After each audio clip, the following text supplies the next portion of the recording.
नमस्कार, कशिश न्यूज का digital platform देख रहे हैं आप। मैं हूं रश्मि श्रीवास्तव आपके साथ। हरियाणा और जम्मू कश्मीर में विधानसभा चुनाव के नतीजे सामने आने के बाद अब सबकी निगाहें इस बात पर टिकी हुई है कि आखिर महाराष्ट्र और झारखंड में कब विधानसभा का चुनाव होगा।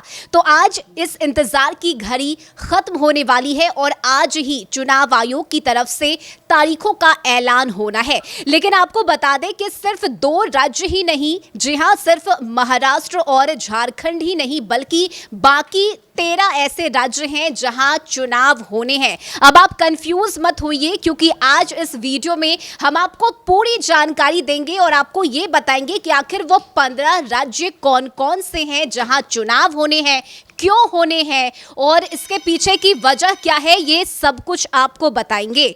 और साथ ही आपको बता दें कि महाराष्ट्र और झारखंड में होने वाले विधानसभा चुनाव की तारीख का ऐलान भी आज होना है। तो मेरे साथ वरिष्ठ सहयोगी आशुतोष मिश्रा है, उनसे जानेंगे और चर्चा करेंगे आज की इस वीडियो में कि आखिर ये कुल 15 राज्य कौन सी हैं। 2 के बारे में तो सब जानते हैं, दर्शक भी इस बात से वाकिफ हैं कि हाँ, झारखंड और महाराष्ट्र में विधानसभा का चुनाव होना है, लेकिन बाकी के वो 13 राज्य कौन कौन से हैं जहां चुनाव होने हैं। तो चाहेंगे ये पूरी लिस्ट पहले आप बताइए और ये जो कंफ्यूजन है उसे दूर कीजिए।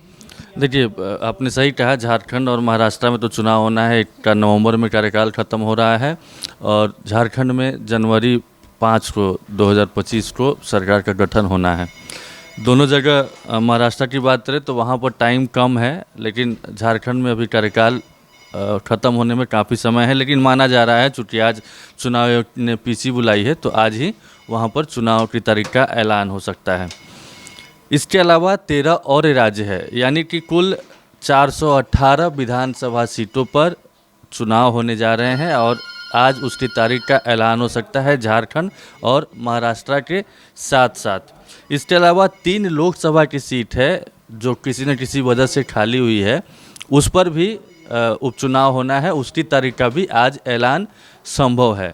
अब कौन कौन से राज्य हैं झारखंड और महाराष्ट्र के अलावा, तो वो हम बताना चाहेंगे कि यूपी है, पश्चिम बंगाल है, असम है, बिहार है, पंजाब है, कर्नाटक है, केरल है, मध्य प्रदेश, सिक्किम, गुजरात, उत्तराखंड, छत्तीसगढ़ और राजस्थान।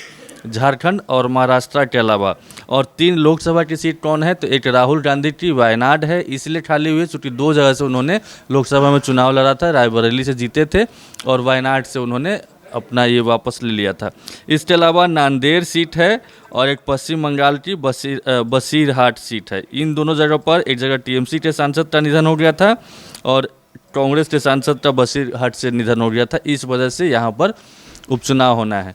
बिहार में भी 4 विधानसभा की सीट है जहां पर जो लोकसभा चुनाव हुए हैं वहां पर सांसद चुने गए हैं। जैसे कि रामगढ़ के जो विधायक थे सुधाकर सिंह, वो बक्सर से शायद चुनाव जीत चुके हैं। इसके अलावा बेलागंज के जो विधायक थे वो जहानाबाद से चुनाव जीते हैं। तरारी एक सीट है जहां से सुदामा प्रसाद थे, वो आरा से चुनाव जीत चुके हैं। और इमामगंज से विधायक थे जीतन राम मांझी, जो कि गया लोकसभा सीट से चुनाव जीत चुके हैं। तो इस तरीके से 418 विधानसभा सीट, 81 विधानसभा सीट झारखंड में आती है और 288 विधानसभा सीट महाराष्ट्र में है। तो इसके अलावा दोनों को जोड़ दिया जाए तो उसके अलावा जो बचता है वो मतलब टोटल 418 विधानसभा सीट और 3 लोकसभा सीट ऐसी है जहां पर आज चुनाव की तारीखों का ऐलान संभव है।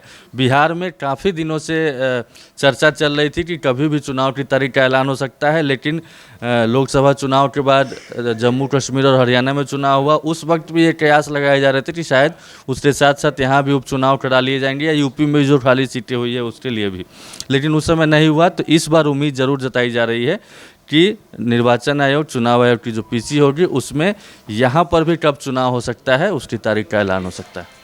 तो ये कुल 15 ऐसे राज्य हैं जहां पर विधानसभा का चुनाव होना है और कुछ ऐसे भी राज्य हैं जहां उपचुनाव होने हैं। महाराष्ट्र की अगर हम बात करें तो यहाँ 288 सीट है जिसे लेकर चुनाव होने हैं और कितने चरण में चुनाव होंगे इसका ऐलान आज हो जाएगा। झारखंड की अगर हम बात करें तो यहाँ पर 81 विधानसभा सीट है और इसे लेकर भी एक कन्फ्यूज़न है कि हाँ 2 चरणों में चुनाव होंगे या फिर 3 चरणों में।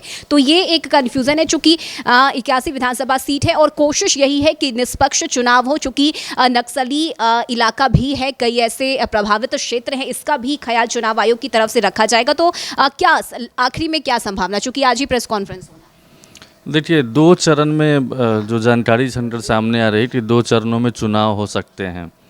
3 की भी बात कही जा रही है, लेकिन मुझे जो लगता है कि 2 चरण में, चूँकि ज़्यादातर दलों ने मांग की थी कि ज़्यादा लंबा न खींचा जाए, और हालांकि पिछली बार 2019 की बात करें तो 30 नवंबर से 20 दिसंबर तक चुनाव की प्रक्रिया हुई थी 2019 में, तब 5 चरणों में चुनाव कराए गए थे और 23 दिसंबर को नतीजा आया था।